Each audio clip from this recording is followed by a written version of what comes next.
ప్రభువునందు నాకు అత్యంత ప్రియమైనటువంటి వారులారా, మన ప్రభువును రక్షకుడైనటువంటి యేసుక్రీస్తు వారి యొక్క శుభనామములో మీ అందరికీ నా హృదయపూర్వకమైన శుభములు వందనములు తెలియజేస్తున్నాను. ఉదయకాల సమయంలో దేవుని వాక్యాన్ని ధ్యానం చేసుకుందాము.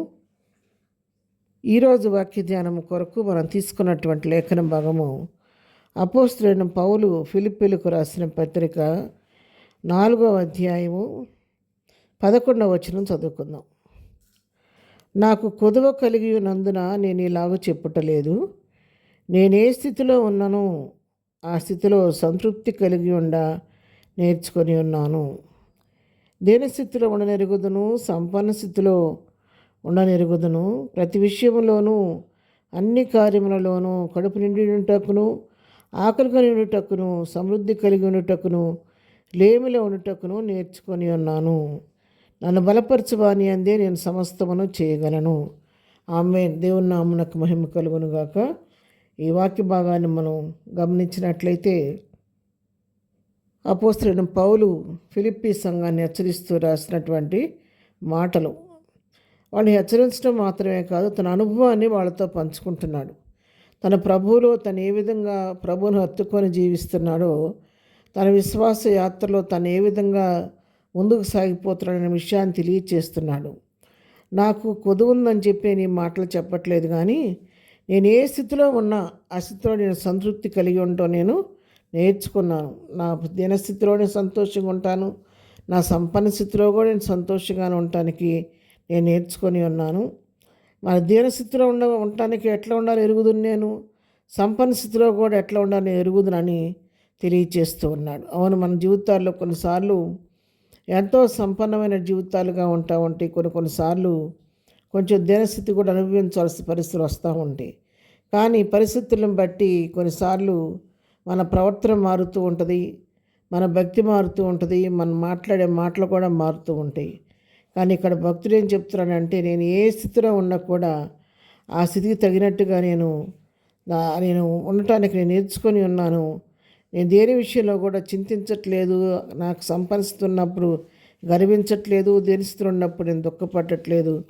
అన్ని పరిస్థితులకు నేను అలవాటు పడి నేను నేర్చుకున్నానని చెప్తున్నాడు. ప్రతి విషయంలోనూ అన్ని కార్యాల్లో నేను ప్రభువుని కలిగి ఉంటాను, నేను నేర్చుకున్నాను. కడుపు నిండి నేను సంతోషంగానే ఉంటాను, ఆకలిగానే ఉండాల్సిన పరిస్థితి వచ్చినా కూడా నేను సంతోషంగానే ఉంటాను. సమృద్ధి కలిగి ఉన్నప్పుడు సంతోషంగానే ఉన్నాను, లేమిలో ఉండటానికి కూడా నేను నేర్చుకొని ఉన్నాను. అన్ని పరిస్థితులకు నేను అలవాటు పడిపోయాను. నేను ఏ స్థితిలో ఎట్లా ఉండాలో ఆ స్థితిలో అట్లా ఉంటాను, నేను అలవాటు పడి నేర్చుకున్నానని చెప్పి ఇక్కడ భక్తుడు మనకు తెలియచేస్తూ ఉన్నాడు.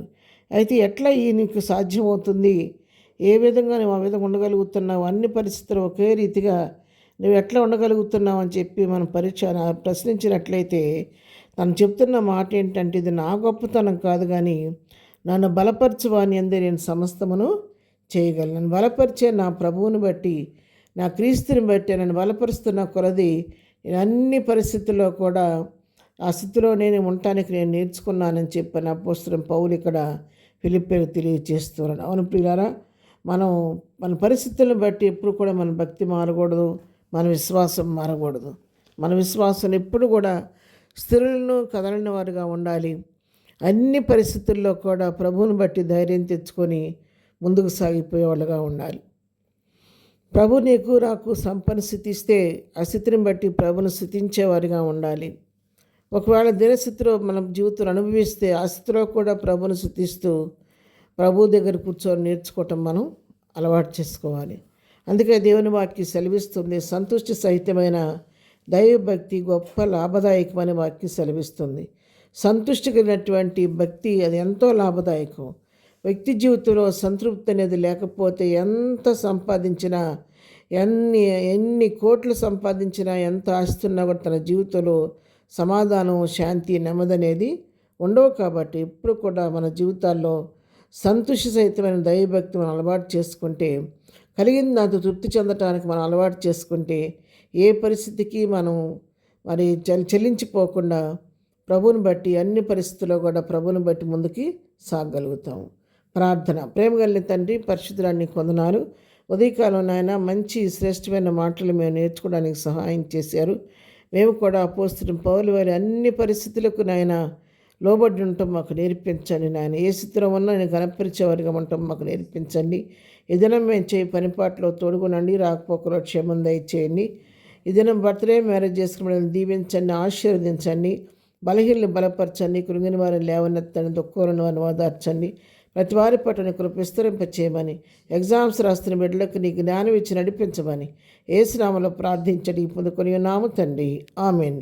ప్రభు కృప సదాకాలం మనందరికీ తోడై నడిపించును గాక, ఆమెన్.